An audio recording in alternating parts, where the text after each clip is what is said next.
Y la cuestión vinculada con el tema de los dólares.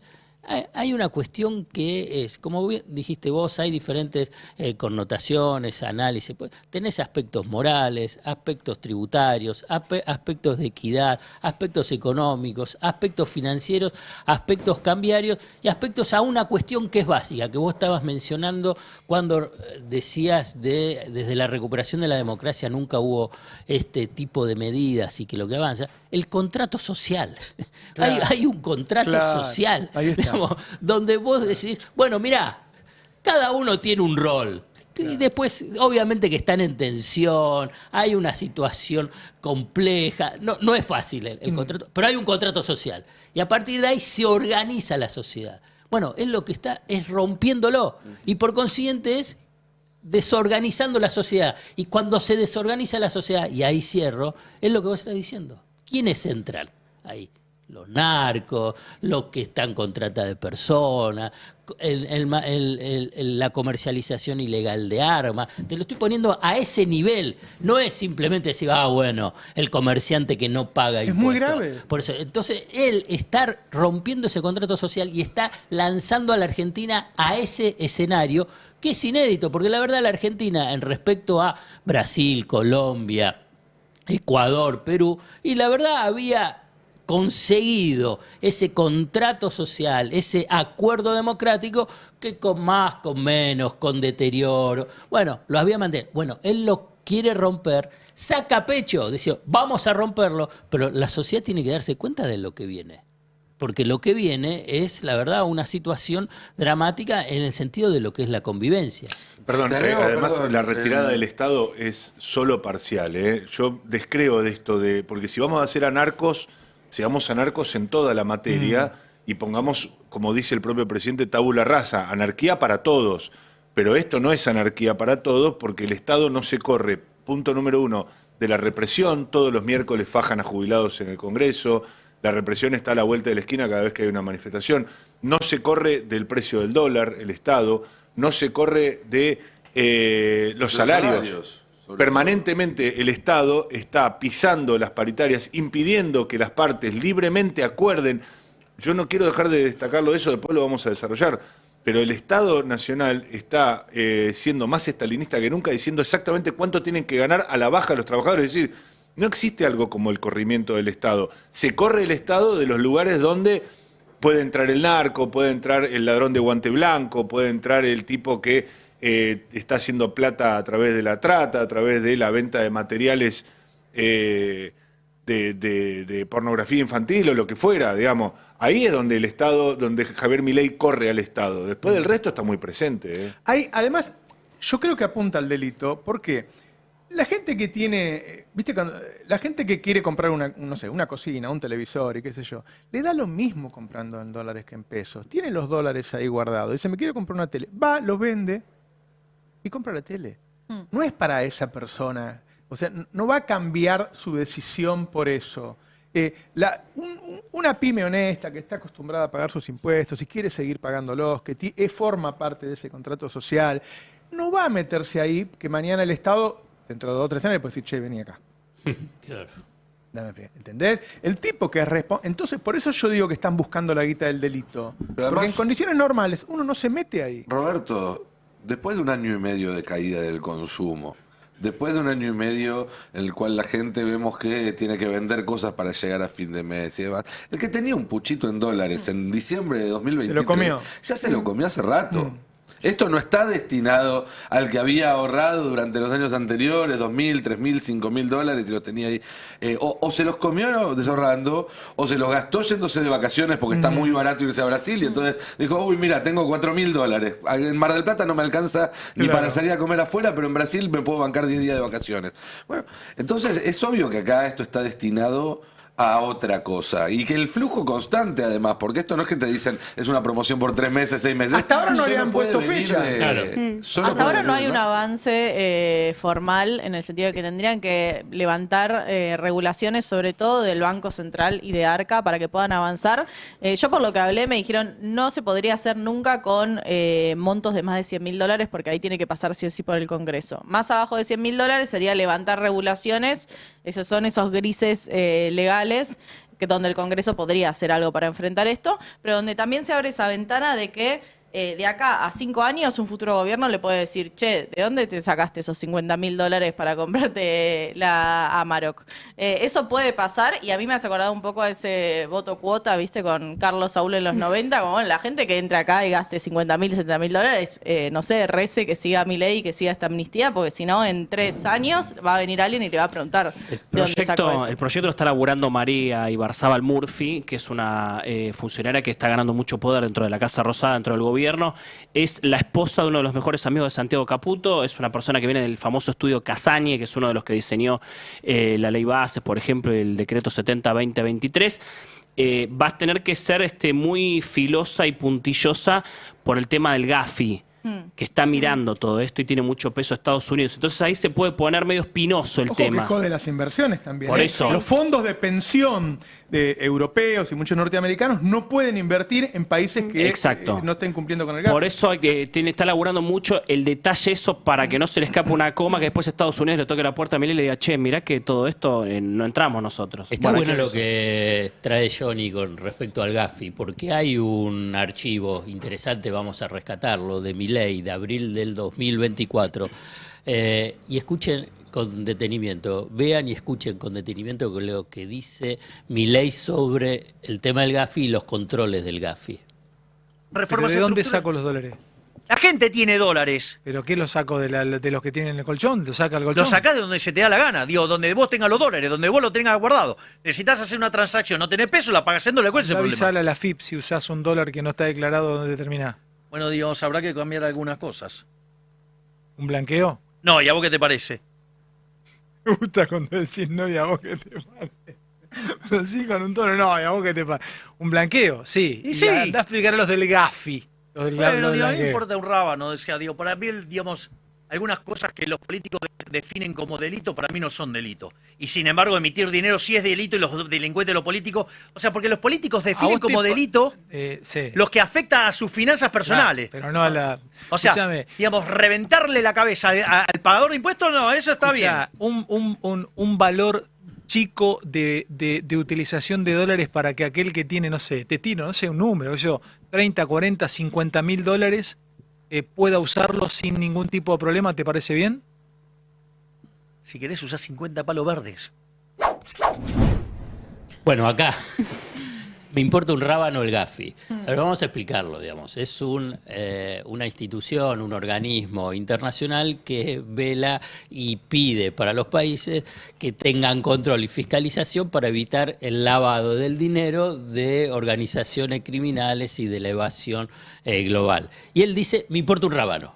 Digamos, el Gafi establece después países que cumplen con esas normas, países que están en una zona gris, que no lo cumplen, pero están en tareas para cumplirlo, y los que están en una lista negra. Perdón, ni siquiera es por una acción loable, es decir, lo que hace es evitar que países se conviertan en receptores permanentes de guita negra, porque es una forma desleal de competir por la atracción de inversión. Es decir, si no somos todos Suiza después de la Segunda Guerra recibiendo la guita... La guita que le estaban afanando a las familias judías. Exactamente, o sea que a las potencias les importa que los países cumplan el Gafi. Y además a las empresas, ¿qué empresa va a venir a un país a invertir cuando está catalogado como, si querés, en el extremo, un narcoestado, o en un país donde diga, bueno, ¿saben qué? Es una guarida fiscal. Bueno, entonces todo ese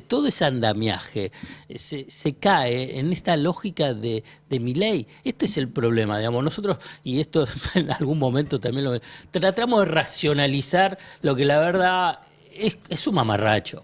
Entonces, uno dice, bueno, ¿defiende intereses? Sí, defiende intereses. Es un representante del establishment, pero después, en la gestión y en la verbalización y en su relato discursivo, y es un esfuerzo monumental. Te que agrego, estamos haciendo. Alfredo, a ver, Argentina hoy no está incluida en la lista gris del Gafi, que es la parte peligrosa. Hoy está bien catalogada Argentina, no está sujeto a una vigilancia reforzada por parte del Gafi. O sea, hoy estamos bien con respecto a esa lista del Gafi. Digo, Pero por el trabajo que se hicieron previo. exactamente, Sí. exactamente. Puedo sumar una cosa que me preocupa mucho desde la narrativa, porque los impuestos tienen mala prensa, y tienen mala prensa en parte porque vivimos en un mundo donde la concentración de la riqueza hace que el discurso de Galperín, Elon Musk y demás, de repente sea el discurso de la clase media. Entonces a vos te dicen, no, bueno, el que pudo sacar plata y evadir impuestos en realidad no hizo nada malo, y eso genera cierta empatía en un sector bastante grande de la población. Y a mí me parece muy fundamental empezar a separar, porque todos y todas pagamos impuestos, y quienes pueden evadir impuestos, quienes tienen la posibilidad de evadir impuestos, no son las grandes mayorías, no son el conjunto de la sociedad que define en la fila del supermercado si paga o no paga el IVA, si define con recursos humanos si paga o no paga ganancias. Entonces ahí hay un discurso donde hay que empezar a separar, porque yo creo que hay una narrativa acá que es una narrativa muy electoralista, de decir, sí, nosotros vamos a... No nos importa si evaden impuestos. No nos importa. Nosotros no queremos sacarle la bota del peso del Estado. Sí, a los que tienen más guita, vos vas a seguir pagando el IVA, vos vas a seguir pagando ganancias, vos vas a tener que compensar todo lo que evaden los otros, y eso es fundamental entenderlo. Y hay cosas que no se pueden compensar, esa es la otra parte que hay que entender. Yo creo que cuando hablamos de impuestos hay que ser muy claros diciendo quién los paga y para qué se usan.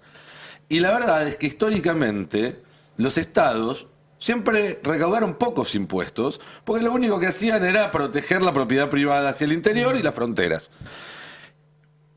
Y durante el siglo XX, cuando tuvieron que empezar a hacerse cargo de más funciones, la salud, la educación, las jubilaciones y demás, tuvieron que empezar a recaudar más. Y cuando miraron... Con el nacimiento de los derechos tuvieron que ir a buscar el dinero para solventarlo. El nacimiento de los derechos, que en parte también está justificado porque el capitalismo necesitaba personas más instruidas para hacer los trabajos que iban apareciendo. Digo, para estar en una mina a principios del siglo XIX, vos no necesitabas educar al obrero, al trabajador. Para que opere una maquinaria compleja, pueda leer manuales, bueno, sí. Entonces, los derechos en parte fueron porque hubo gente que peleó por ellos, definitivamente.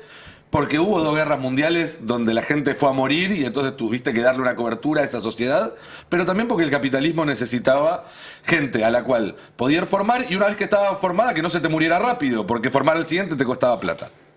Sí, Entonces, perdón, para terminar la idea, cuando los estados vieron que tenían que hacerse cargo de esos gastos que antes no tenían y que no eran solamente defender las fronteras y la propiedad privada, vieron de dónde podían recaudar y descubrieron que había un solo lugar de donde se podía sacar esa cantidad de plata para hacer frente a esos gastos, que eran los más ricos. Claro. Porque incluso en los países más igualitarios, Noruega, Suecia, en la década del 70, del 80, el 50% de la propiedad seguía en manos del 10% más rico de la sociedad. Es decir, cuando tenés que sostener una estructura de un Estado más grande que la mínima, que es la represiva, de la que hablaba Mariano recién, necesitas sí o sí que esos impuestos salgan de los más ricos y se apliquen a los más pobres, que sean una herramienta redistributiva. Y eso fue así en todas partes. Ese es el contrato social que estarían rompiendo. Agus. Sí, no, lo que quería sumar es que, bueno, también un poco lo que decía Nico, ¿no? Ojo, porque este cheque en blanco para estos dólares que vienen del mercado negro y que vos decías, por ejemplo, puede venir de la trata de personas, no nos olvidemos que mientras Milei estaba diciendo esto, estaba eliminando, por ejemplo, el comité contra la trata de personas. En su momento se hablaba nada más cuando desapareció Logan. Eso se eliminó y no se recuperó. Cuando fue lo de Logan, yo veo la noche de la televisión, se desgarran. Bueno, muchachos, ¿ese quita el delito? Claro. Quita el delito. Entonces es un retiro del Estado, pero concreto. Es un poco también lo que decía Mariano, ¿no? ¿De dónde? Bueno, guita para la CIDE, guita para el comité de trata no hay. Claro, y hay un detalle más que no se puede pasar por alto. La semana pasada se descubrió en el puerto de Vicentín un cargamento de cocaína importantísimo. Los investigadores creen que no es el único. Vicentín también una compañía muy vinculada con funcionarios del gobierno de Mauricio Macri que siguen siendo parte de este gobierno y que está teniendo otros problemas ahora. Digo, todo empieza a conectarse, el interés en la hidrovía, un montón de temas que parecen ser parte de hojas distintas del diario terminan girando en torno a lo mismo. Y como agravante tenés que está en avance la idea de desnacionalizar por completo la tarea de los trabajadores fluviales. Es decir, acá cualquier bandera va a poder ingresar. A mí me parece que hay un desbande y que dentro del negocio, dentro del gobierno, hay banditas que van haciendo negocios ante un presidente que no... A ver, piensen un poquito. Si está gobernando Milei, ¿ustedes lo ven que viaje a reunirse con un presidente de otro país o viaja para recibir premios? ¿Ustedes lo ven que viaje a una provincia para reunirse con un gobernador? ¿Vieron la agenda del presidente? ¿Tiene reuniones? ¿Está gobernando? ¿Está 4 horas por día tuiteando? Es decir, hay un presidente que no está gobernando y adentro tiene gente, los Caputos, los Turcenet, cada uno tiene su banda, que están haciendo sus negocios con socios externos. Todas estas cosas tienen una razón de ser que tienen que ver con los negocios que hacen grupos que han tomado el gobierno. Es el establishment que se ha cortado el gobierno en varios pedazos y cada uno tiene sus negocios. Es muy grave lo que pasa. En energía también, tiene por otro lado, finanzas con Caputo. Contame un poquito que me estabas contando de quién lo está haciendo, Johnny. A ver, la persona que está armando esto, hoy va a haber una conferencia de prensa a las 12 del mediodía de Manuel Adorni. Se espera igual que sea otra cosa el anuncio, que es esto que vienen ya hace mucho hablando, que es el tema de las desregulaciones, la unificación de organismos. Ayer estaba dando vueltas de acá para allá Federico Sturzenegger en los pasillos de la Casa Rosada, porque estaba terminando de elaborar esto. Se espera que lo anuncie hoy Adorni.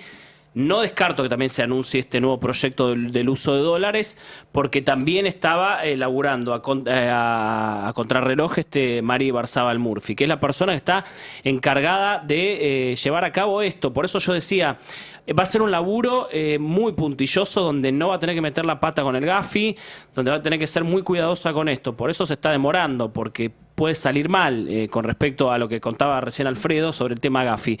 Así que hay que ver si hay novedades en los próximos días, porque lo están laburando, lo quieren sacar ahora, y también están laburando el tema de la reforma migratoria. Son los 3 temas ahora que están dando vueltas, que van a salir en cualquier momento. Algunos dicen que llega antes de las elecciones del 18 de mayo, el tema de la reforma migratoria. Todo basura ese. Sí, todo, no. Es todo basura. Es todo basura. La ficha limpia para que los grandes empresarios le digan a un juez, a este no lo quiero de presidente, los chicos que le bajan la edad para meterlos en cana, es todo basura. Hoy ficha limpia se juega mucho el gobierno, se juega mucho la política nacional, se juega mucho la interna con el PRO y se juega mucho las elecciones del 18 de mayo, porque recordemos que este es un proyecto impulsado por Silvia Lospenato. ¿Quién es Silvia Lospenato? La candidata del PRO en la ciudad de Buenos Aires, a la que Adorni, Santiago Caputo y Javier Milei le quieren ganar. El único objetivo que tienen es ganarle. Entonces, hoy se pueden dar escenarios llamativos. A saber, el gobierno no quiere que salga ficha limpia. No es un objetivo del gobierno que salga ficha limpia, pero está totalmente comido por la agenda. ¿Qué va a hacer Milei? ¿Va a quedar como el que defendió a Cristina, el que no quiere que Cristina vaya presa? Porque a eso te lleva el PRO, a eso te va llevando Macri. Y guarda que Clarín y La Nación lo están apurando, se les han puesto en contra y le van a hacer pagar un costo. Entonces, yo creo que lo están llevando a ese lugar. Ayer ahora. Cristina Pérez a los gritos en la tele diciendo mañana es plato mierda. Amenazando Cristina que va a dar Pérez. el nombre de quién es el que no lo vote. Plata o Plato mierda. mierda, Cristina Pérez, pero no que no le puede. escuchó un insulto en toda su carrera. Plato mierda en vivo ayer dijo. Para que se den una idea cómo el macrismo está apretando al gobierno. Claro. A ver, el gobierno no tiene votos. Esto lo define en parte el radicalismo o el PRO, claramente. Acá no define la libertad avanza. La ventaja que tiene el gobierno es eso, que si quiere hacer caer la sesión le pide al gobernador de Misiones que algún senador de Misiones no se siente. Camagüey Espínola. Bueno, pero Camau está demasiado pegado. Quizás si es Camau, ahí sí Este pueden gobierno pegar. sacó todas las leyes que quiso y frenó todo lo que tuvo que frenar. Con lo cual, si lo quiere hacer, lo hace. Si no lo quiere hacer, no lo hace. Sí, lo más probable a esta hora, perdón, Johnny, que me meta, hablé hace un rato con un par de senadores antes de venir para acá. Lo más probable, o por lo menos la jugada que quiere armar el oficialismo, que después necesita justamente aliarse con el radicalismo, es que salga con modificaciones. Si sale con modificaciones, no es ley, tiene que volver a la Cámara de Diputados. Y en todo caso, si se convierte en ley, va a ser después de que Silvia Los Penato tenga su elección. Claro. Digamos, no va a regalarle a Los Penato que la recta final de la campaña sea ella diciendo: yo soy la que pude aprobar la ley que sirvió para que Cristina vaya presa o tenga esa proscripción. Habrá que ver, porque además es todo muy finito. Por ser una ley electoral, necesitas sí o sí 37 votos, sin importar cuántos senadores haya. Ajá. Es decir, si faltan senadores no te baja Igual la tenés vara, que tener 37. porque necesitas una mayoría del total. Claro. Y si se cae, recién se trata el año que viene. Y si Ya se está, cae, claro. no se puede volver a tratar este año, pierde estado Pero parlamentario. una pregunta ingenua, Sí. de las mías. Digamos, los que van a votar, Sí. digamos, son políticos, ¿no? También. Sí. ¿Y no tienen miedo que ellos por ahí también después caigan? Algunos sí. Ah, Algunos sí. bueno, entonces no Dentro de la cuentan. Libertad Avanza mismo te dicen: nos estamos dando un tiro en el pie. Y Ah. uno les pregunta: ¿y entonces? Bueno, pero es lo que hay que hacer ahora. Che, hay algo que por ahí genera alguna expectativa de cambio, que es el comportamiento, no sé si de toda la CGT, pero de determinados gremios que uno no esperaba algunas cosas y que empiezan a ocurrir. Es realmente insólito. Casi te diría que para los que seguimos este tema es como si se hubiera dado vuelta la historia reciente. Así de... Va contramano de todo lo que venimos contando hasta ahora, de un gobierno que se lleva todo por delante, pero Sí, nos habrán escuchado un montón de veces y es muy común hablar de los sindicatos dialoguistas, de los gordos, de los burócratas, etcétera, etcétera. Bueno, y de los combativos, por otro lado.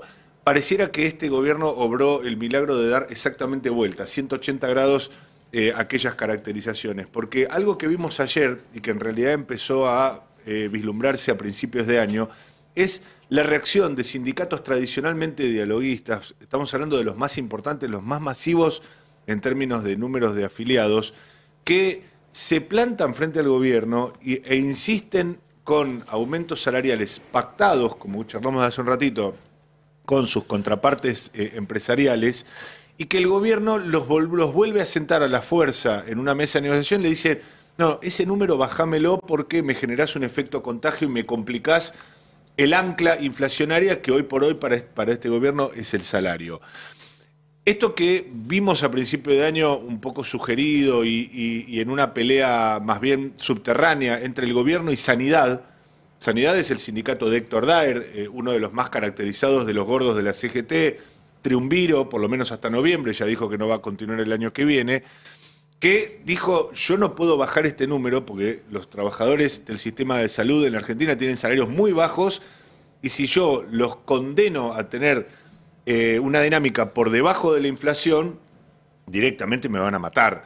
Entonces ahí habían llegado a un acuerdo con clínicas, con sanatorios, con centros sin internación y demás, para acompañar la inflación. No estamos hablando de acá de ninguna revolución, no estamos hablando ni de de ningún recuperar lo que sindicato. se perdió.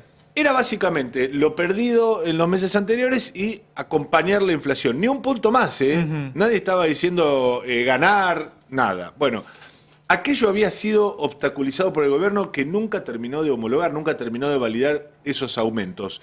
¿Qué pasó? Tuvo la ventaja, entre comillas, Héctor Daer, de que prácticamente todos los empleadores terminaron pagándolo a pesar de no contar con la homologación legal. Ahora, lo que está pasando en este momento, en esta semana, ayer más precisamente, y esto creo que es una novedad muy importante, es que lo mismo le sucedió al Sindicato de Comercio, el más numeroso del país. Hay alrededor de 1,5 millones de trabajadores representados por el convenio colectivo de trabajo. Esto hay que aclararlo siempre, sean o no afiliados, no importa si vos pagás la cuota sindical. A vos te rige el convenio, creo que es 149/75, barra 75. Esos trabajadores habían llegado a través de su sindicato, Armando Cavalieri, a un entendimiento con las cámaras empresarias. Acá no estamos hablando, como decía Murano, no es buenos contra malos, no, acá estamos hablando de viejos zorros que negocian hace 40 años en la misma mesa. Armando Cavalieri de un lado, la Cámara Argentina de Comercio por otro, la Confederación de la Mediana Empresa, la CAME, UDECA, entidades que se conocen de memoria. Pero Cavalieri no es el bueno, no es el que defiende a los trabajadores. Bueno, en este caso, vos fijate lo que ha sucedido. En este caso cierra un acuerdo trimestral de 5,4% en su paritaria. Que si vos lo prorrateás es un poquito más del 1% por mes. Es el 1,9% en un mes, 1,8% y 1,7% en los 3 meses. ¿El primer trimestre o Creo para que, el segundo? creo que tenemos una placa. Pero tenía donde lo unos marca. extras después Ah. que lo llevaban más arriba. Claro, eso es lo que no estaba tan claro, lo que no aparecía tan prístino, porque el propio gremio no hacía una vocería muy intensa de esto y todos hacían como que fingían demencia. Ese aumento, esas sumas fijas que incorpora el gremio en la negociación y que en los meses subsiguientes se van integrando al salario, escuchá esto, y lo contamos la semana pasada acá y pasó de largo, llevan ese ajuste trimestral al 9,6%. Es decir, un poquito más del 3% mensual, que de nuevo, no estamos hablando de un aumento revolucionario, no estamos hablando de que ahora salen los empleados mercantiles y se compran autos importados. Estamos hablando de que a duras penas logran empatarle a una inflación que se termina desbocando en marzo y que todo indica que en abril también va a seguir una tendencia de aumentos muy importantes. Y el gobierno, que tenía en Armando Cavalieri a un aliado, que tenía en Armando Cavalieri al único sindicalista que recibió Sandra Petovelo apenas empezó la gestión de Javier Milei, que tenía en Armando Cavalieri al único sindicalista que decía hay que reformar las leyes laborales, hay que sentarse, no hay que tenerle miedo a esa negociación. El gobierno se sienta y le dice a Armando Cavalieri, ¿sabe qué, Armando? No le vamos a validar, no le vamos a homologar este aumento. Vamos a sentarnos de nuevo y vamos a renegociar. Bueno, ahí empieza también toda una cuestión entre política y legal. El gremio encuentra un vericueto, incorpora un artículo 10 a su convenio colectivo de trabajo, a su paritaria, diciendo el aumento salarial que nosotros negociamos, aunque no esté homologado, va a terminar entrando en vigor cuando sea la fecha de liquidación de los salarios. Entonces ahí empieza una pelea de otra índole. Ahí hay que ver, porque no es lo mismo cada empleador respecto de cada sindicato en términos de cumplimiento de lo pactado. Porque vos podés ver que hay grandes cadenas, grandes establecimientos, grandes superficies mercantiles que probablemente no quieran pelearse con Armando Cavalieri. Ahora, ¿qué pasa con el pyme? ¿Qué pasa con la tienda chiquita? Claro. Que dice, che, este aumento no está homologado, ¿lo tengo que pagar? ¿No lo tengo que pagar?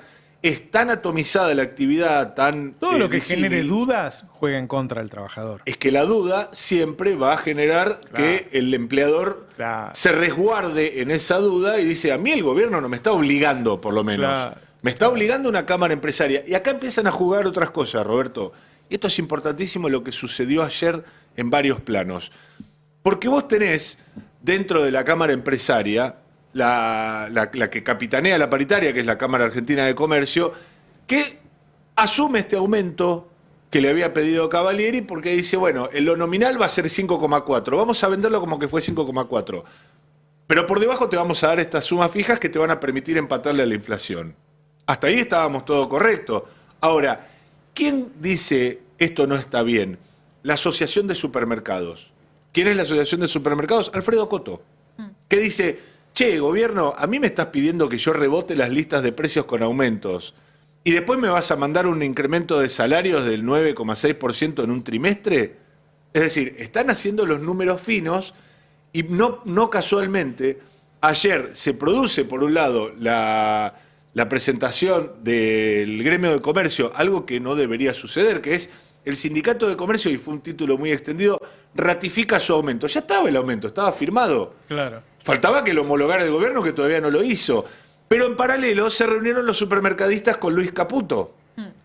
¿Qué cabe esperar? ¿Que Luis Caputo solo les haya agradecido por haber rebotado la O que lista les de haya precios? dicho no paguen el aumento. O que les haya dicho, tranquilos muchachos, tienen mi respaldo para no pagar el aumento salarial. Empieza, insisto, a mí no me gusta hablar en términos bélicos, pero empieza una disputa, una guerra, una batalla, llamémoslo como quiera. ¿Por qué el cambio de conducta de los sindicatos? Porque básicamente no pueden soportar más tiempo con una pérdida sistemática, es decir, mientras en gobiernos anteriores iban empatándole malamente a la inflación, y esto tenía también su correlato en el incremento de la masa salarial y de los aportes que iban a las obras sociales, ahora vos pensás que este es el peor de los mundos.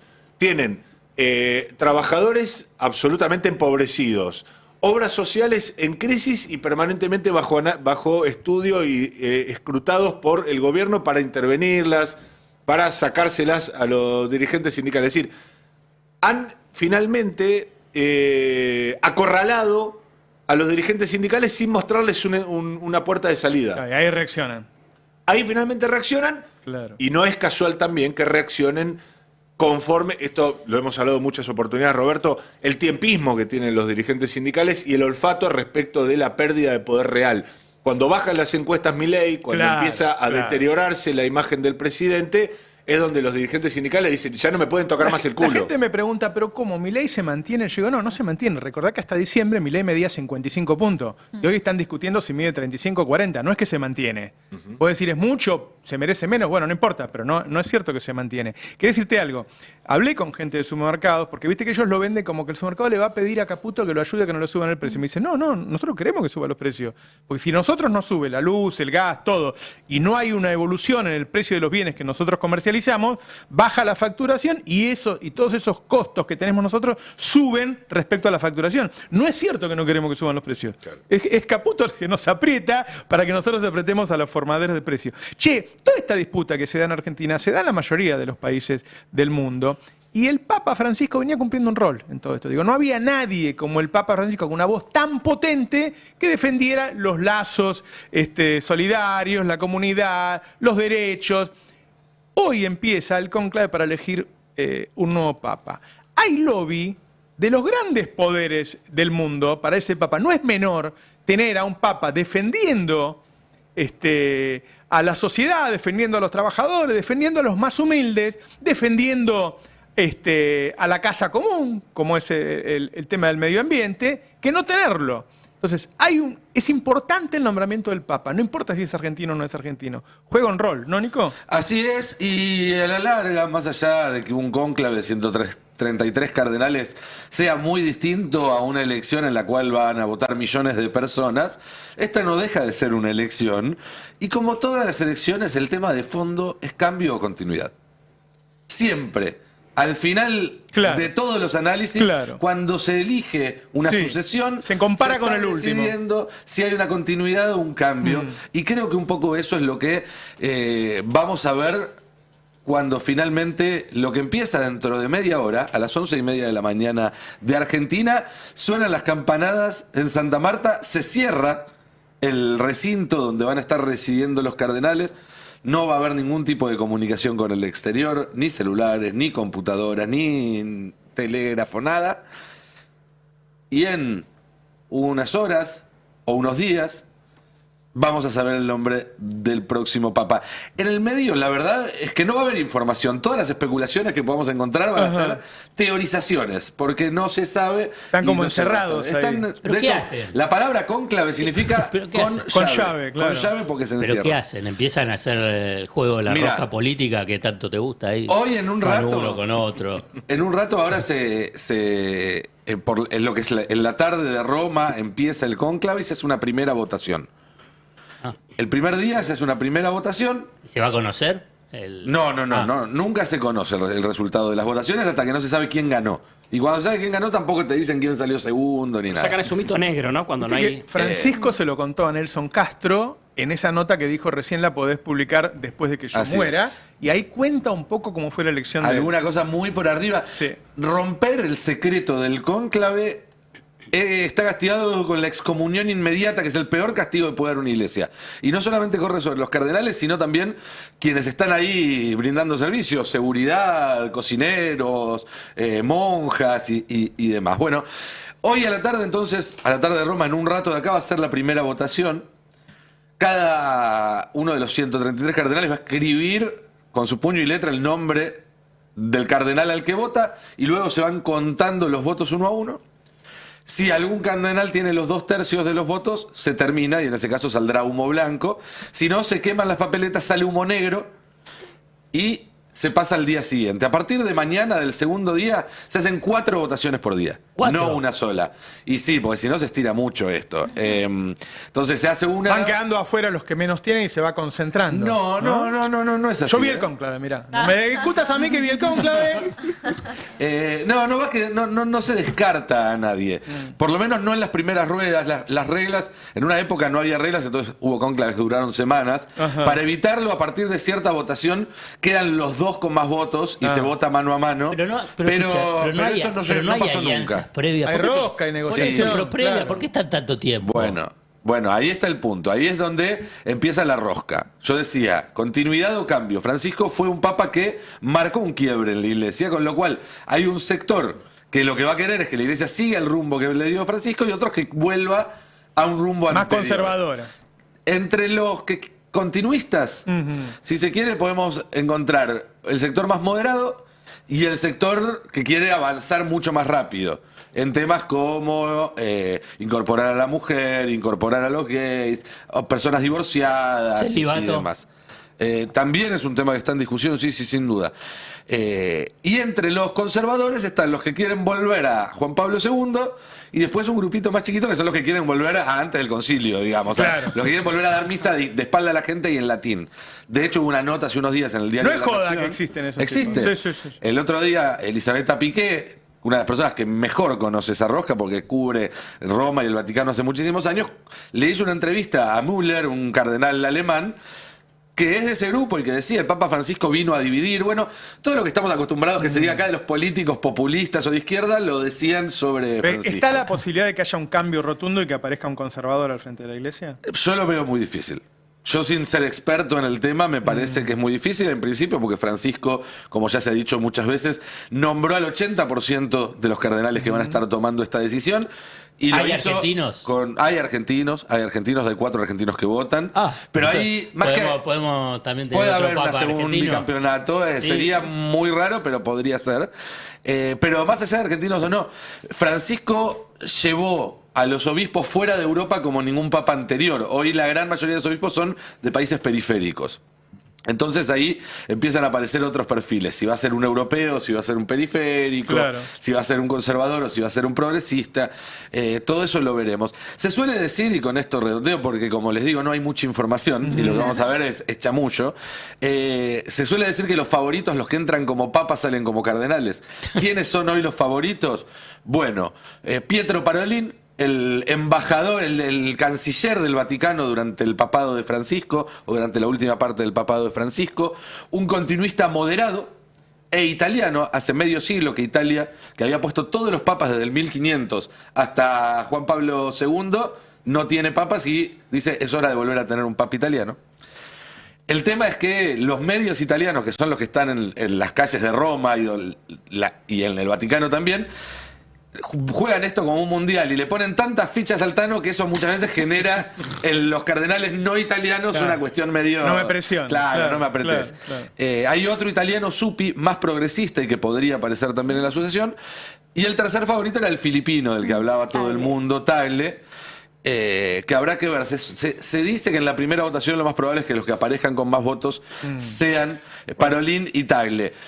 Ahora, si se traban, si pasa una votación, 2 votaciones y los que más tienen no logran acercarse a los 2 tercios, rápidamente empiezan a aparecer los que salieron terceros, cuartos, quintos en las primeras vueltas a decir yo puedo aparecer como un candidato de compromiso. Claro. Y ahí es donde puede aparecer otro Ahora nombre. quiero llevar tranquilidad a la población.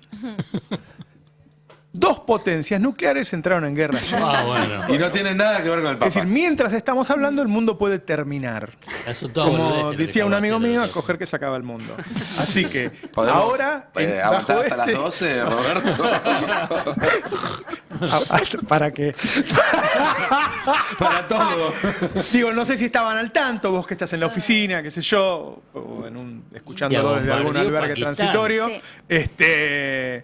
Contame un poquito de eso. India bombardeó Pakistán hace unas horas. 2 países con mucha gente, potencias además. son 2 países con mucha gente. Sí. Son 2 potencias nucleares. Podemos empezar viendo el mapa para saber de qué estamos hablando, ¿no? Dale, Porque mucha gente dale. quizás tiene una idea vaga de qué es India, Yo qué es India lo Pakistán. relaciono con la paz, con Gandhi. ¿Qué pasó? No entiendo nada. Miren, vamos ahí al centro de Asia. Lo que se conoce como el subcontinente Ajá. hindú, porque es realmente vive más de 2.000 millones de personas en esa zona del mundo. Y es una zona que está en conflicto desde hace muchísimo tiempo. Más precisamente el norte de la India y de Pakistán, una zona que se llama Casimira o Cachemira. Vamos a hacer un poco de historia para entender qué es lo que pasó y qué es lo que puede pasar. Termina la Segunda Guerra Mundial. Inglaterra, que dominaba todo ese área en un gran protectorado de dominio que se llamaba el Raj de la India, decide retirarse. como se retiró de muchos territorios coloniales después de la Segunda Guerra Mundial. Cuando lo hace, buena parte de la población de esa zona es musulmana, pero la gran mayoría es hindú, en términos religiosos. Cuando lo hace, a cada uno de los más de 130 reinos que había en ese continente, les dijo, ustedes pueden decidir si forman parte de un país de mayoría musulmana, Pakistán, o de un país de mayoría india, que era la India. La idea era que dentro de ese gran protectorado quedaran dos grandes unidades políticas, una de mayoría musulmana, otra de mayoría india. Más o menos el mapa que quedó se parece bastante a eso. Lo que hoy es Bangladesh era parte de Pakistán en ese momento, pero lo que sucedió es que en un par de años millones de personas musulmanas que vivían en los territorios que quedaban siendo India se desplazaron, tuvieron que desplazarse desde la India hacia Pakistán, y millones de personas de fe hindú que vivían en los territorios musulmanes, y esos desplazamientos semi-forzados, forzados pero espontáneos, generaron más de 1 millón de muertes, generaron un montón de quilombo. Hubo un rey, el rey de Cachemira, que es esa zona en el norte, en la frontera entre Pakistán y la India, que dijo: yo no quiero ser parte de ninguno de los dos. ¿Qué pasó? En el año 47 Pakistán invade Cachemira. El rey de Cachemira se da vuelta a la India y dice: ahora sí quiero ser parte de la India, vení, deféndeme. Empezó una primera guerra que se saldó con la ONU, que trazó una frontera. Pero desde ahí nunca se calmaron de todas las cosas. Es una de las fronteras más militarizadas del mundo. Hubo 2 guerras más, una en el año 67, otra en el año 72, hasta que en el 73 la India dice: tengo una bomba nuclear. Y ahí la situación, Pakistán dijo: bueno, ok, dio pasito para atrás. Claro. La situación nunca terminó de resolverse, sigue siendo una de las fronteras más militarizadas del mundo, y siguió habiendo cada tanto disparos cruzados, alguna patrulla que se perdía y que ligaba un cañonazo. Y en la geopolítica, ¿quién está del lado de Estados Unidos? ¿Quién está al lado de los chinos, de los rusos? Bueno, históricamente la India tuvo una buena relación con Estados Unidos, pero también con Rusia, es de esos grandes, esos poderes regionales que formaban parte del tercer mundo. Es el segundo país más poblado del mundo, casi como China, ¿no? Yo te diría que hoy es el más poblado. ¿Sí? Por cómo vienen las tendencias. Dice que cuando terminan de contarlo ya son más. Exactamente. Claro. Bueno, la cuestión es que todo esto se complicó de nuevo en el año 98, cuando Pakistán dijo: mira, yo también tengo una bomba nuclear. ¿En qué año? 98, 25 años más tarde. Yo también tengo una bomba nuclear. Siguió pasando esto de que... Perdóname, Cachemira, sí. ¿de quién es? Ahora es de la India. En realidad está dividido, pero la mayor parte es de la India. O sea, una parte de la India y una parte de Pakistán. Así es. ¿Qué pasa ahora? Bueno, esas rencillas, esos disparos entre patrullas fronterizas y demás, escalaron. ¿Qué es la escalada que viene después de eso? Aviones de la India bombardeando territorio pakistaní. Esto pasa porque en abril del año pasado hubo un atentado muy importante en Cachemira, donde murieron ciudadanos hindúes y turistas, y la India responsabiliza al gobierno de Pakistán de estar financiando esa actividad terrorista. La India dice que lo que bombardeó eran campamentos terroristas. Pakistán dice que lo que se bombardeó fue población civil. La India dice que el bombardeo no es una escalada, sino que es la respuesta legítima al atentado. Pakistán dijo: ustedes nos están atacando, nosotros los vamos a responder. El riesgo es que se pase de una batalla en el espacio aéreo y bombardeos a una incursión terrestre, una invasión directamente, porque eso ya desataría una guerra total. Nunca hubo una guerra directa entre dos potencias nucleares. Esto tiene que quedar claro. Estados Unidos y Rusia, Estados Unidos y la Unión Soviética en la Guerra Fría, hacían la guerra a través de otros, justamente para no llegar a esa situación. Lo mismo pasa en el caso de Ucrania ahora, donde Rusia es una potencia nuclear, Ucrania no, y la OTAN nunca estuvo directamente metida en el conflicto. Acá, si esto escala una guerra total, vamos a estar hablando de una guerra entre dos potencias nucleares, algo que nunca pasó y que eleva el riesgo de todo el mundo, pero que además pone en crisis, en un momento donde se está reescribiendo las reglas de todo el mundo, uno de los principios sobre los cuales se basaba lo que se conoce como la geopolítica realista, que era el principio de que dos estados nucleares no entraban en guerra entre sí porque se corría el riesgo de una destrucción mutua asegurada.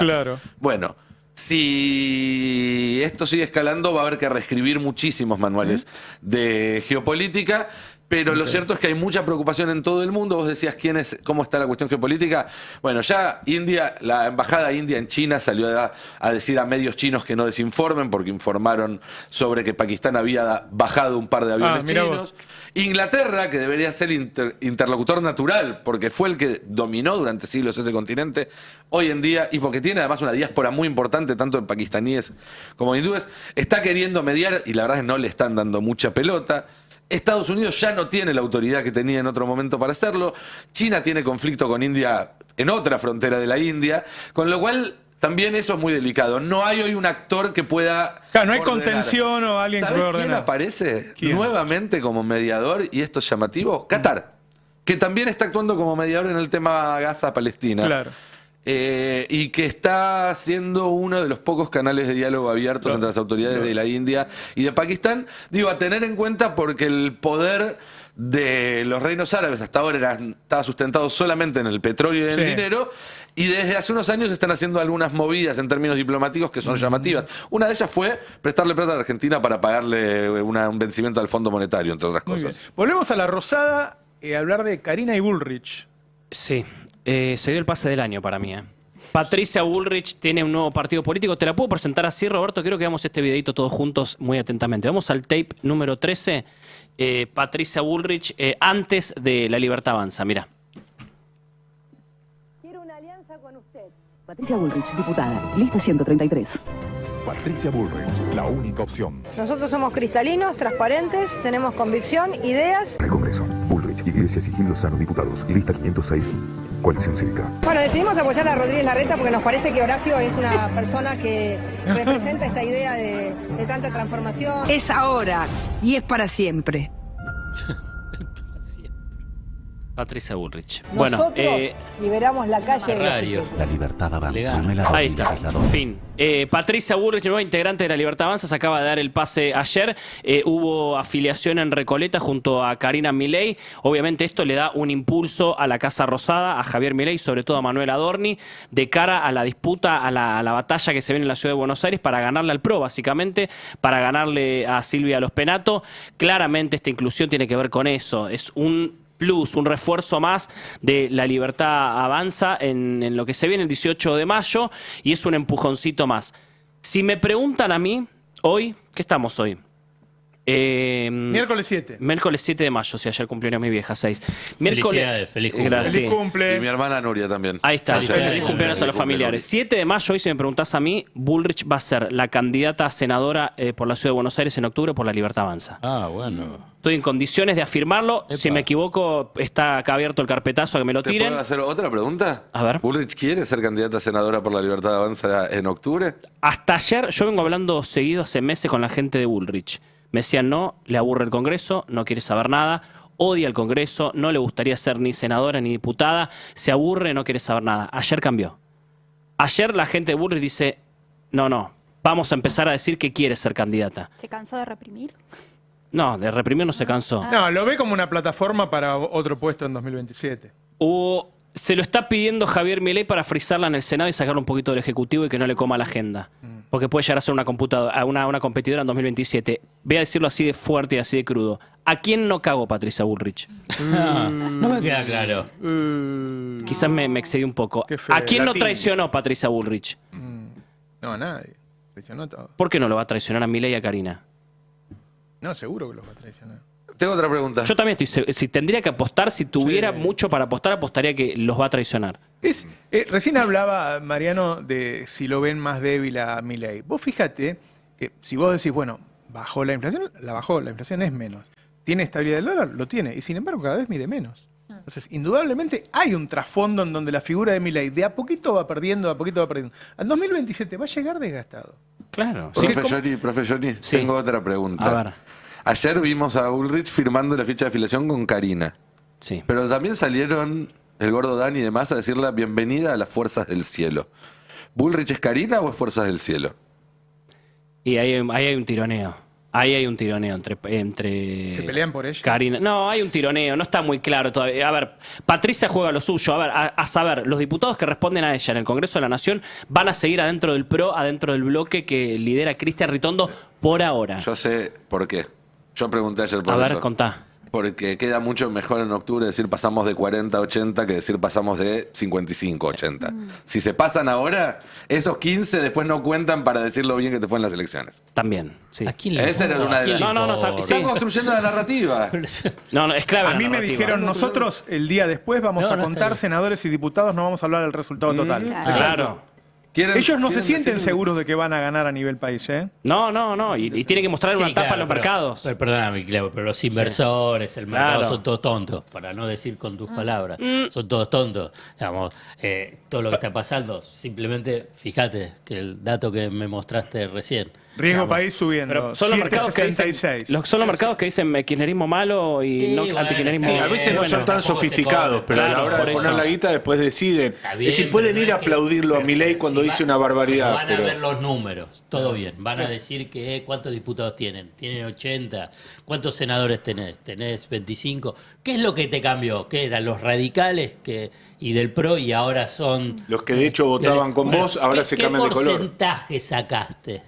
¿Qué porcentaje sacó el peronismo? Van a ver eso. ¿Vos te crees? No es que se van a comer el relato libertario para verlo. Más allá que quieran presentarlo, pueden presentarlo para la sociedad, para todos los medios que están a favor y que van a decir qué bien, cómo se está haciendo el Congreso Violeta. Ahora bien, cuando tenés que poner Pero Alfredo, la tarasca, no te van a tengo ver- que van a ver decir, los números. no te tengo que decir a vos que la economía en buena medida son expectativas y no solo expectativas que se construyen con los actores del mercado, sino también expectativas que se construyen con la sociedad civil. Pierde la provincia de Buenos Aires y pierde la ciudad de Si Buenos pierde la Aires. ciudad y la provincia va a tener problemas. te quiero Y va a contar- tener problemas en los mercados que se van a multiplicar. Te quiero contar algo. En Casa Rosada ayer me decían, tenemos la encuesta pagada por el PRO, operada por el PRO y que está haciendo girar el PRO. Me la mostraron en un chat de WhatsApp.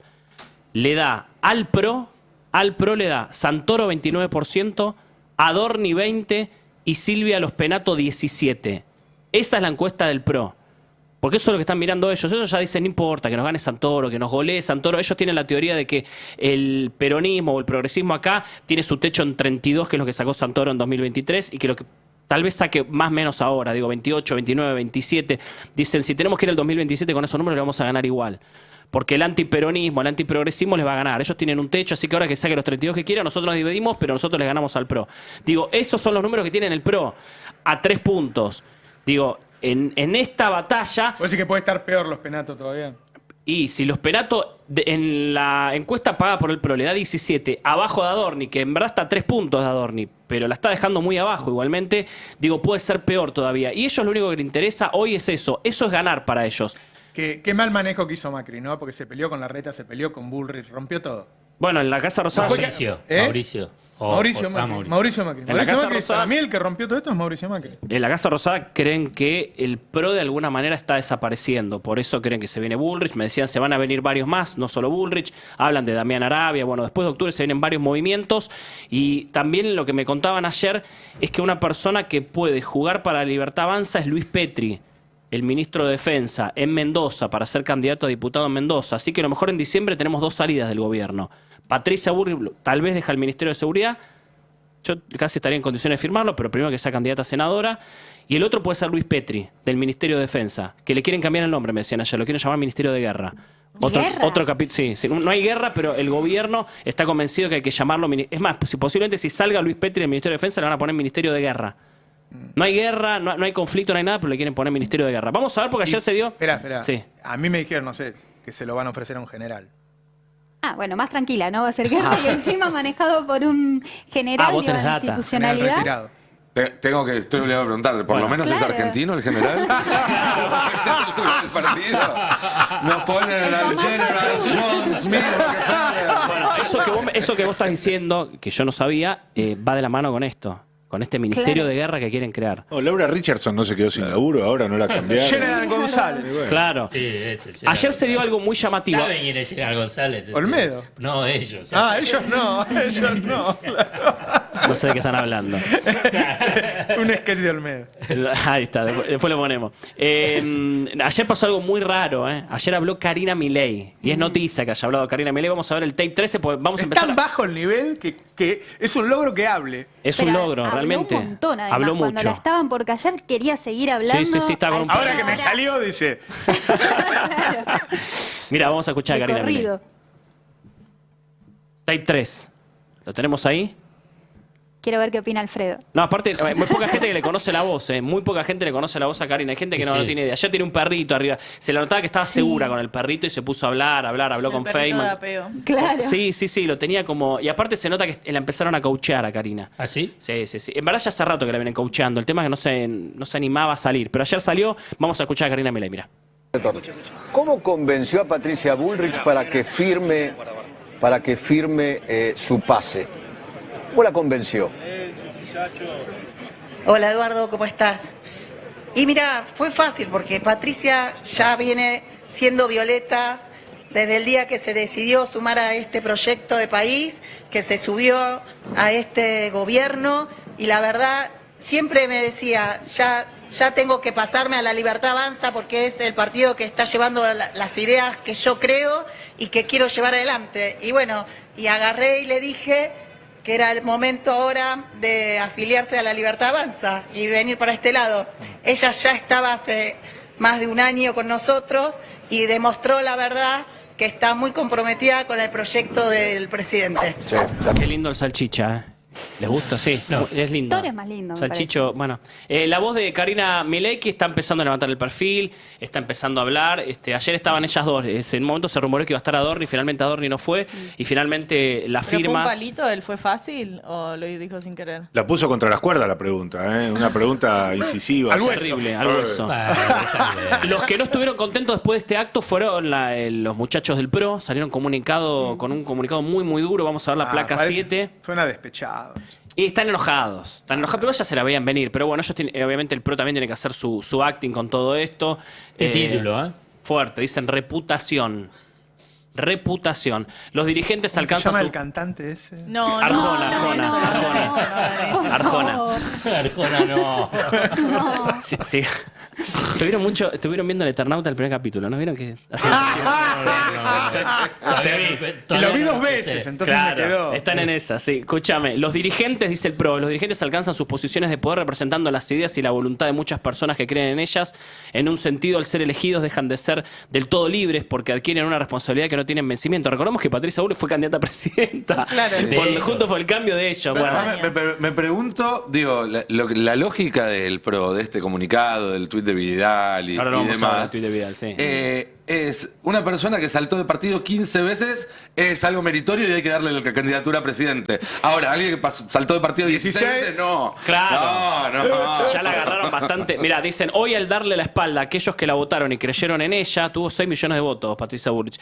Deja atrás una parte muy grande de su reputación, tal vez toda, dice, el PRO aprende de las buenas y malas experiencias, distingue entre las personas y sigue avanzando para cumplir su mandato de cambio. Están recalientes, obviamente, en el PRO. Salió María Eugenia Vidal con este tuit que decía Nico Lantos, vamos a ver la placa 8, donde lanzó un meme la ex gobernadora de la provincia de Buenos Aires.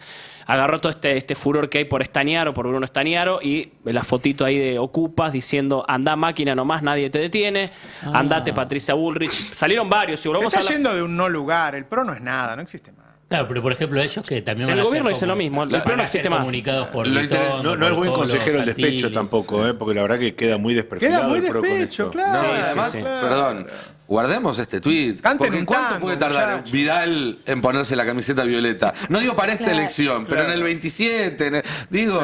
La deriva de todo ese sector es terminar abajo de Milei. Quiero ir a otro lugar con Agustina, porque estábamos hablando, o sea, Milei dice que están contentos, pueden gastar sus dólares, y me pone acá como tema, Agustina, que me volvió loco cuando lo vi, que va a venir una app para rescatar comida. ¿Cómo para rescatar comida? Bueno, ¿Qué es a eso? ver, a la par que iba cayendo el consumo y aumentaba también la inflación y estábamos viendo también cómo estaba ese traspaso a los precios, llegó una aplicación que lo que te permite es rescatar, dicen ellos, ¿no? Porque está siempre también esta venta, rescatar alimentos que se están por vencer o comer sobras. O sea, estamos hablando de que supuestamente podemos comprar dólares, Ajá. pero en realidad lo que está pasando es que esta aplicación llegó en febrero y ahora ya se está empezando a instalar de forma concreta porque la gente no tiene plata en realidad ni para ir al supermercado ni tampoco para capaz comer comida, para pedir comida.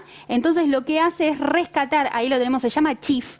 La aplicación es una aplicación de afuera. Comida que de segunda mano suena muy fuerte.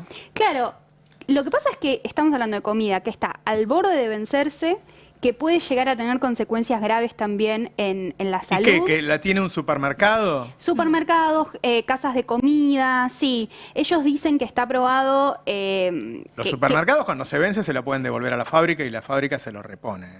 Bueno, acá lo venden, ahora lo vamos a ver. Los restaurantes sí, bueno, a veces lo tiran, qué sé yo. Sí. No, bueno, Hay un tema perdón, de esto es monetizar lo que muchas veces terminaba en manos de las personas más necesitadas que estaban alrededor Claro, de los locales de también. comida, Lo están alrededor de los monetizando. supermercados. Hay un sistema ya establecido en los hechos de los locales de comida, los restaurantes, los supermercados, que le dan a las personas que esperan hasta determinada hora, la hora del cierre, para recibir esa comida. Bueno, ahora lo van a monetizar. La van a poder vender. Se presenta como una estrategia ecológica, ¿no? Para reducir el desperdicio de alimentos. Así se presenta afuera. Ajá, es una claro. aplicación mexicana. Ahora, en Te sumo- Argentina es otro el matiz, Sí, ¿no? y te sumo algo, porque es una aplicación que es conocida en otros países que tienen regulaciones más duras También. con las ventas de comida. Entonces, tenés un menor periodo para poder vender la comida de primera calidad. Acá las regulaciones son bastante laxas. De hecho, en el supermercado, cuando está cerca de vencerse, simplemente te hacen un descuento Ujú. y lo podés comprar más barato. Entonces, es medio peligroso eso con las regulaciones argentinas. No sé, en España, bueno, si está a 2 semanas de vencerse, ya entra en esta aplicación. Acá podés encontrar algún producto vencido en el supermercado Sí. incluso. Si les parece, vamos a ver el tape 2, porque obviamente esto también está amparado por influencers, que son los que están Claro. fomentando esta estrategia para ser más ecológicos, pero al mismo tiempo encubrir Yo lo veo como parte de la pobreza. la crisis alimentaria, claro, la pobreza del país. Tenemos en el tape 2 un Ya usuario estamos de comiendo TikTok. la mitad de la carne que se comía hace 20 años en Argentina. La mitad. Sí, porque aumenta un 4 o 6%, era lo que estábamos Claro. viendo. Ahora el Instituto de Promoción de Carne Vacuna también decía que en abril aumentó 4,1, acumuló un alza del 60,1%.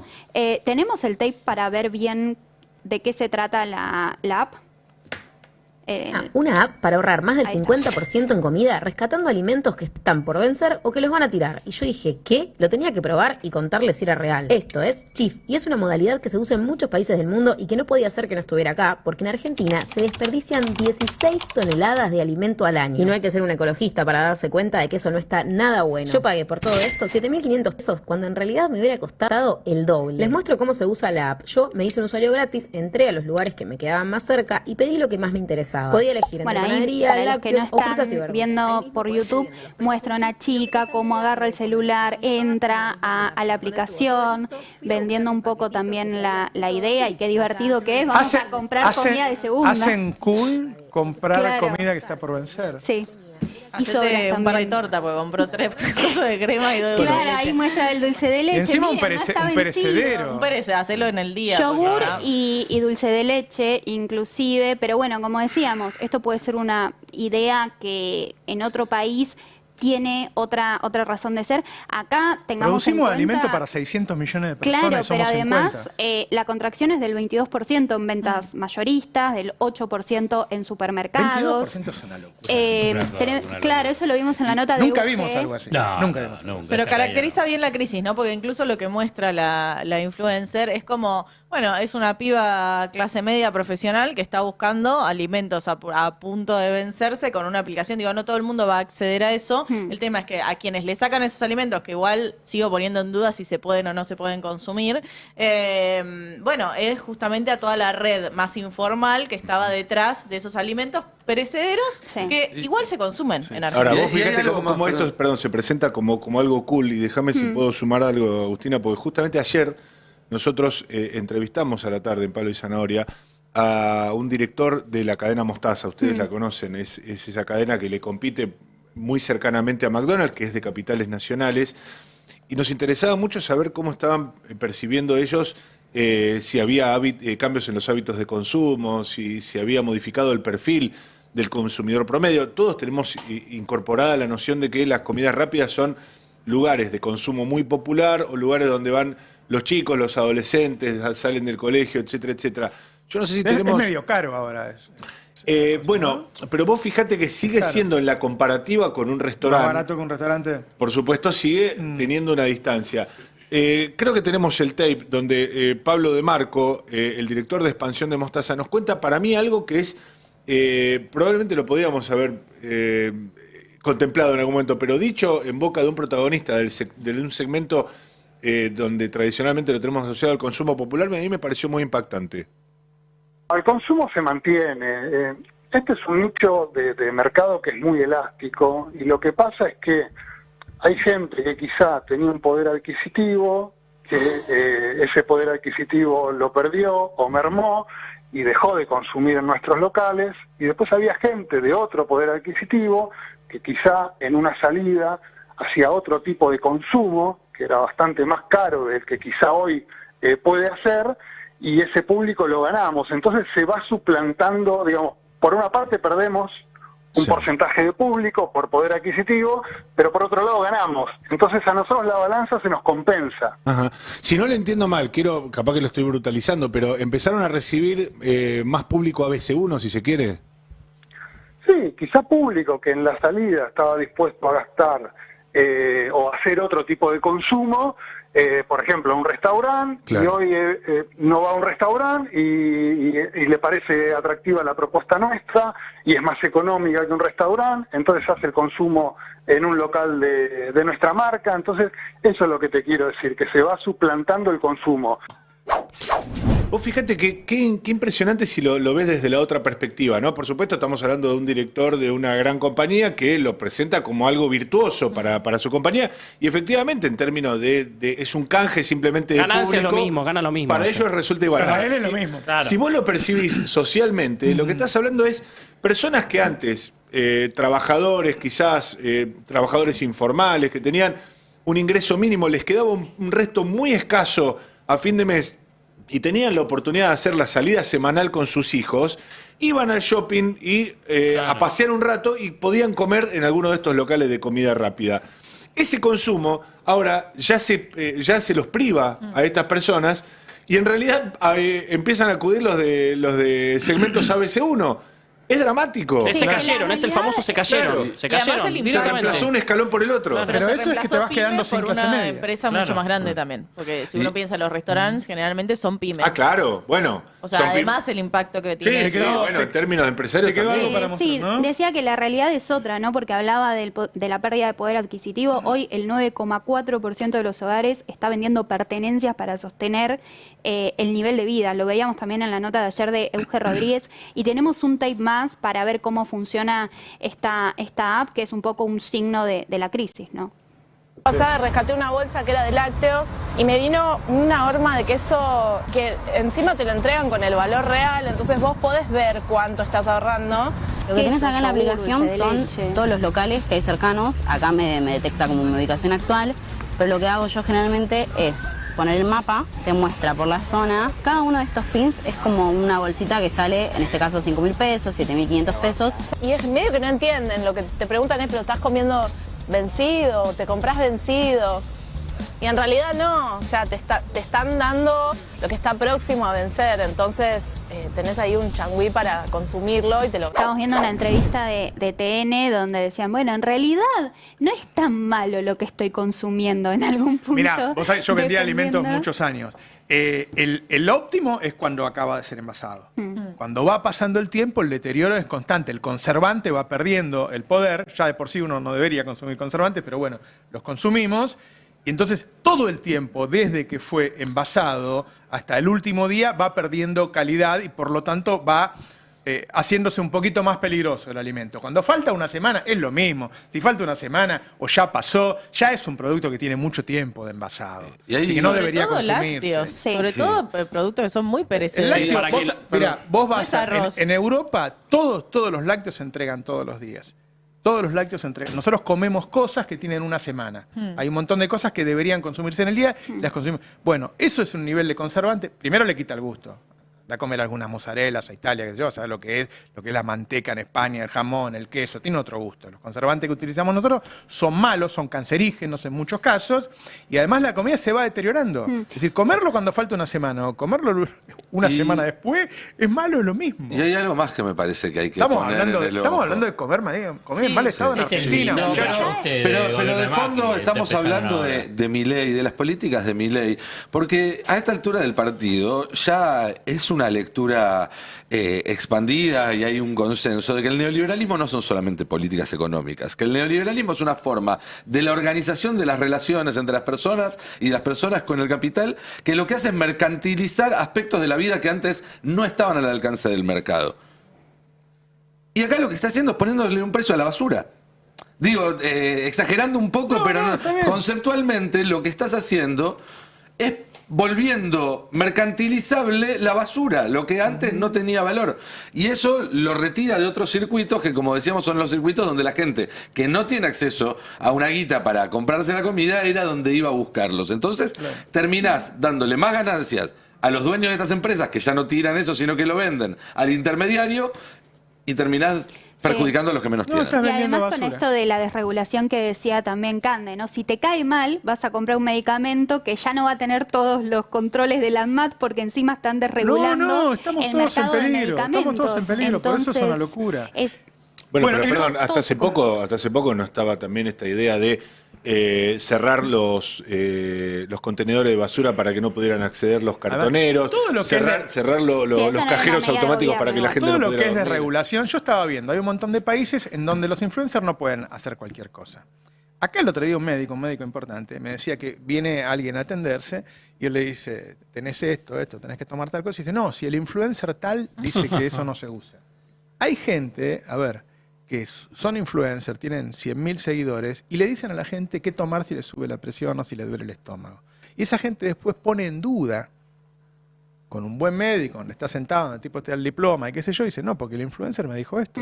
Ni siquiera saber si es médico el influencer. Pasó un poco en la pandemia eso, ¿no? La pérdida de autoridad, digo, de hacerle caso a una mujer que toma cloro en vivo. Y... Bueno, pero son los tiempos. Pero tiene que ver con la construcción de la ¿Qué es derecha? esto de que un tipo que está en Twitter puede discutir con vos, que sos periodista profesional y que sabe dónde buscar la información, cómo chequearla, qué sé yo? Es ir rompiendo la autoridad de todo. Y esto es deterioro, Y lo otro de lo que quería hablar con vos, Agus, es el tema que a mí me vuelve loco, de que en vez de ayudar a los chicos los quieren penalizar.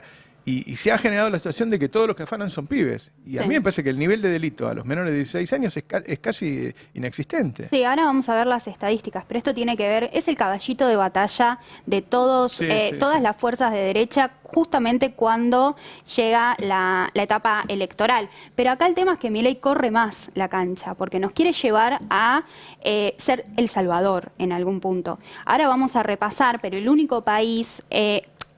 El Salvador y Costa Rica tienen penas de hasta 15 años para los menores de edad, nada más. Porque ellos toman solamente las estadísticas que tienen que ver con qué países tienen hasta 13, 14 años en lo que tiene que ver con la baja edad de imputabilidad. Las penas son menores, más allá de que es una medida que no mejora la seguridad de la población, profesionaliza en algún punto las prácticas delictivas, porque como vos decías, no solamente no ayudan a las personas que terminan en este sistema penal, porque justamente al estar encerrados pierden la sociabilización, terminan siendo un chivo expiatorio, pero además entre ellos se termina alimentando esta práctica profesional delictiva, va en contra de normativas y recomendaciones internacionales. Pero bueno, decíamos que nos quiere llevar a El Salvador.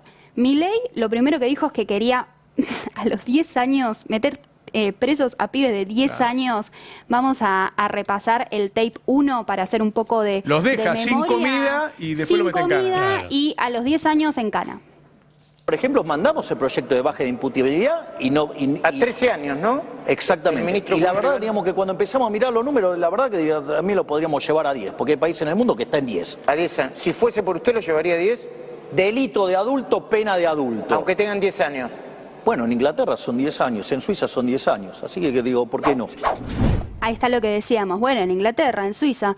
Bueno, según UNICEF, las penas máximas de privación de libertad en 18 países de la región van desde los 3 años hasta los 15 años.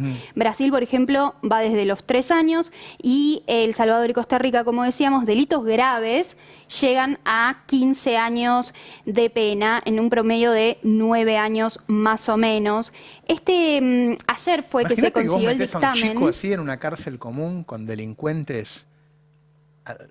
Es el modelo punitivista de El Salvador, justamente, que se completa con otras políticas que tienen que ver con, Además, que está llevando adelante el Ministerio de Seguridad. Un chico de 14 años que entra en una cárcel así con 14 años y sale 5 años más tarde, 6 años más tarde, sale con 20 años y su única experiencia de vida adulta es lo que aprendió adentro de la cárcel. Claro. Ese chico no se socializa más. No, la idea de recuperar, reformar y demás no existe directamente. Hace a los cambios estructurales que siempre hablamos de Milei. Claro. Un pibe menores de edad que entran al sistema penitenciario, es muy difícil recuperarlo después. Y el siguiente paso es que no salgan.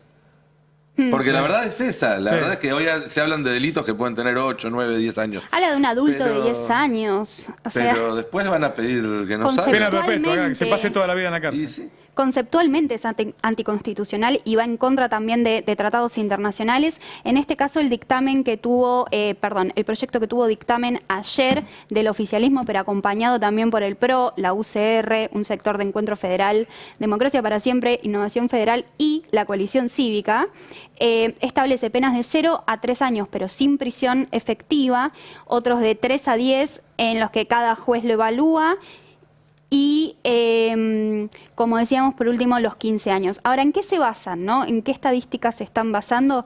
Vamos a ver el video de Bullrich donde nos cuenta, ¿no? Que no se entiende, el delito aumenta, baja, lo tenemos en el tape 2.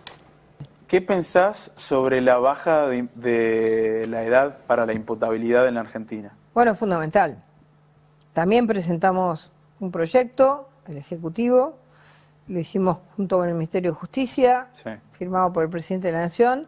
Pusimos 13 años, nos piden 14, pero nosotros creemos que hoy los 13 años es la edad donde nosotros vemos que hay poco delito, pero empieza a haber, digamos, más delito de lo que había antes.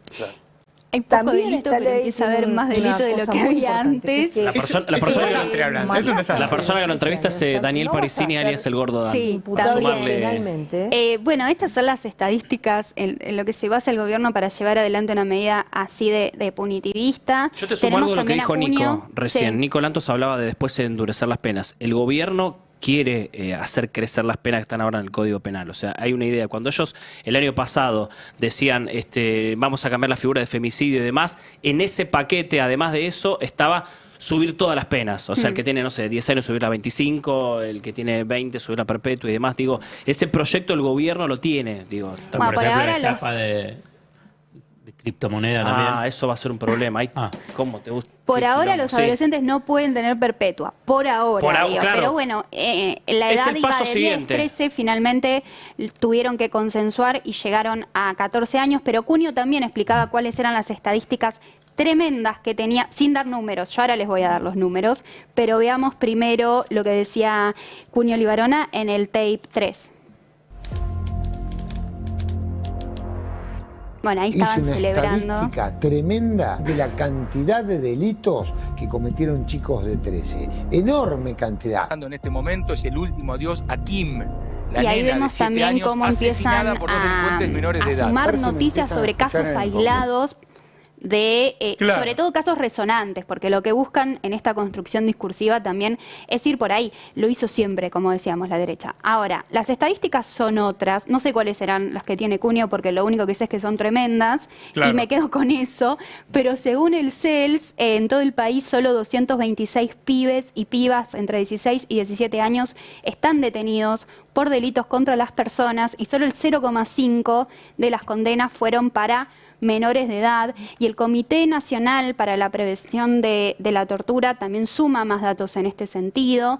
Dice que la cantidad de niños y niñas y adolescentes en conflicto con la ley penal se redujo un 23% entre 2020 y 2023, y también el 54% de los niños, niñas y adolescentes están acusados o condenados por delitos contra la propiedad, pero no contra las personas, porque también, ¿cuál es el tema? Hablan de delito, hablan de delito, pero no especifican cuál es el delito concreto. Hablan de delito y después te muestran cómo asesinaron algún caso parece particular. que, claro, exactamente. Pero la verdad es que cuando hablamos de delitos contra la propiedad, son robos, son hurtos, tienen que ver con eso, y lo que quieren son penas altas blanquear, y meterlos en cana. Tener $100.000 en negro no es delito. Robarse un celular en la esquina, sí.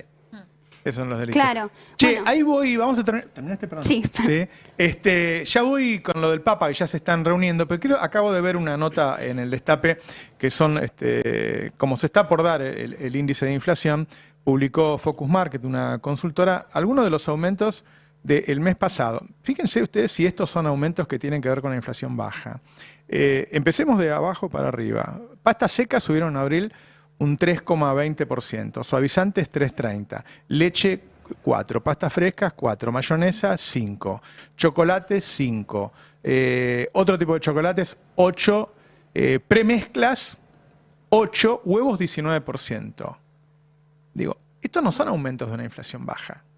No son aumentos de una inflación baja. O sea, tiene una tensión inflacionaria muy grande, a pesar de que está pisando el dólar y los salarios. Quiere decir que el problema de fondo no lo pudo arreglar. ¿Y cuál es el problema de fondo? Son los dólares. La inflación de Massa fue la falta de dólares, que no había precio de reposición. Y la inflación de Milei son los dólares, es la restricción externa, que él la demuestra todos los días. Un tipo que está desesperado, es decir, denme los dólares negros, mayor demostración de que está desesperado por los dólares, no hay.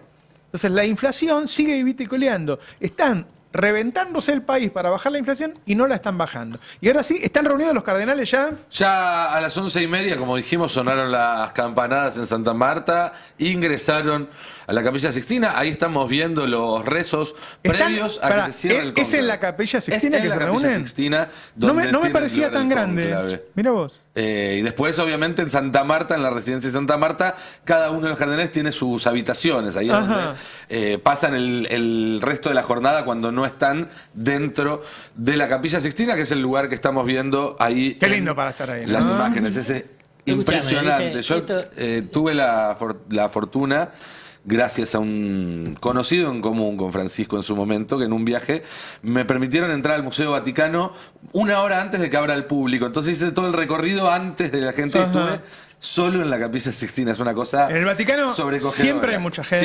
Siempre hay mucha gente. Sí. Tenés unos minutos para estar en la Capilla Sixtina nada más. Y bueno, ahí tuve la fortuna y el enorme privilegio. Está para acostarse en el piso, ¿no? Es que lo que uno ve, como estos cuadros extraordinarios, como el de Dios y Adán tocándose el dedo y demás, cada uno de esos es un panel y toda la capilla está compuesta por decenas de esos paneles que narran todo el Antiguo Testamento. Es sobrecogedor, es impresionante. Pero bueno, lo cierto es que estas imágenes que estamos viendo ahora de los 133 cardenales en la Capilla Sixtina es lo último que vamos a ver de ellos hasta que se sepa si hay papa o no. Se calcula que alrededor entre la 1:30 y las 2 de la tarde de Argentina, es decir, en poco menos de 2 horas o algo más de 2 horas, va a haber la primera fumata negra, si ningún candidato tiene la mayoría necesaria, que es lo que todo el mundo supone. No sé si hay algún antecedente de un papa que se haya impuesto, por lo menos en los tiempos modernos, en una sola votación, y si no, blanca. Hay un tipo que va a comenzar un nuevo laburo a los 70, 75 años. Sí, qué lástima que no rige el resultadismo acá, ¿no? Bueno, ahora que estamos de moda los de 60 con el Eternauta, ¿cómo nos puso allá? ¡Pum! Allá arriba. Bueno, y esto yo lo comenté. Pero había uno que estaba vestido de negro, con una, no sé, se llama el toga. outfit. Sí, pero el resultadismo no corre acá, el bilardismo. Nico, ¿No estaría ¿quién bueno va a ser el papa? Regir el papa en función si el último que fue papa sumó o no sumó fieles? Listo, va a la misma línea. Si perdió fieles, que vaya otro. ¿Qué no se hace eso? Cada vez hay menos gente fiel igual, pero se supone que Francisco había sumado algunos. Sí, Francisco agarró un catolicismo en retroceso y consiguió renovar el vínculo con la juventud y demás. Pero bueno, por eso se supone que va a ganar un candidato continuista y no uno que quiera ir para atrás con esas reformas. Nosotros nos jugamos con el valor del dólar. Entonces vos jugate, a ver quién va a ser. Parolín, progresista. ¿cuánto hay? ¿Parolín? No. Taile. Mira, El filipino. Taile nos cae bien. si tengo que apostar, Ahí está. digo, italiano o asiático. Bueno, no, escúchame. Está bien, está bien. ¿Italiano o No asiático? quiere dar nombres. Le está Y sacando ojo, la no. presión al argentino, a los argentinos. Claro, Está bien eso tenemos también. 4. Y te haré un asterisco ahí. Ojo con Estados Unidos. La relación de Estados Unidos y el Vaticano siempre fue compleja. Porque Estados Unidos es un país protestante, en su mayoría, y su poder, digamos, está estructurado alrededor del protestantismo, y siempre la relación con la Iglesia Católica fue tensa. Algo a lo que no ayudó que Trump subiera el otro día una foto hecha con IA donde él es el nuevo papa. ¿Por qué digo eso? Hay un candidato que es norteamericano de nacimiento, de Chicago, pero que hizo toda su carrera en Perú. Tuvo más de 20 años en Perú, primero como misionero, luego como obispo. Se me acaba de ir el nombre. Lo googleo ahora y te lo digo. Pero si se elige como se eligió en su momento a Juan Pablo II, teniendo en cuenta el avance del comunismo. ¿Carlos Castillo? No. Es un apellido de origen francés, pero él es norteamericano. Si se elige como se eligió en su momento a Francisco para hacer frente al avance de las iglesias pentecostales en América Latina. Robert Prevost. Muchísimas gracias. No sería, digamos, incoherente con esos antecedentes que se elija a un obispo muy progresista de Estados Unidos para hacer frente a Trump y a toda la nueva ultraderecha que era... Y existe tal cosa. Es este hombre Prevost, el que aparecería como un posible tapado en ese sentido. Un solo dato más para los ansiosos y demás. Cuando se sepa que hay un nuevo papa, cuando aparezca la fumata blanca, ahí empieza un proceso que puede tardar entre 1 hora y 1 hora y media hasta que salen al balcón de San Pedro y dicen quién es. Tiene que elegir el nombre. Tiene que elegir el nombre. Lo tienen que vestir. Y lo tienen que terminar de vestir. Pero ojo, porque en esa hora y media muchas veces se ha dado la información de que era uno que no era. ¿Ah, sí? Sí. Mirá vos. De hecho, hubo un caso famoso. ¿Qué momento ese cuando te eligen papa, no? De que las iglesias de una ciudad en Italia, del norte de Italia, de Milán, empezaron a tintinear celebrando que habían elegido un papa milanés. Y no al final era. no había Mirá sido. vos. Yo, caminando por Roma, me crucé con 3 muchachos, 3 curas, que me reconocieron. Eran 2 argentinos y un uruguayo. Y estuvimos charlando un rato y cuando se iban le digo, ¡que lleguen a papa! Y dice, ¿los 3? Qué boludo, ¿no? Ayer salió uno paraguayo diciendo, yo no quiero. Yo no quiero.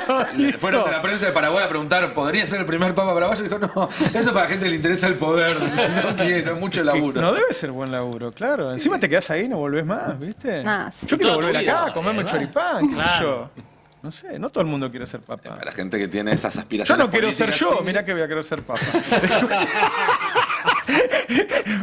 Bueno, ya nos vamos. Muchas gracias a todos y a todas. Estoy muy contento con cómo está saliendo el programa. Hay mucha gente, yo dije que ayer salí a caminar un rato, mucha gente que nos habla muy bien, anda muy bien. Estos días sale Ibope, también anda bien. Estamos liderando YouTube, así que estamos muy contentos y les agradecemos por acompañarnos. Ya llega Adrián Murano con sus verdades afiladas. Está muy afilado Adrián Murano, me hablan mucho de él. Tipo muy bravo Adrián Murano, muy bravo.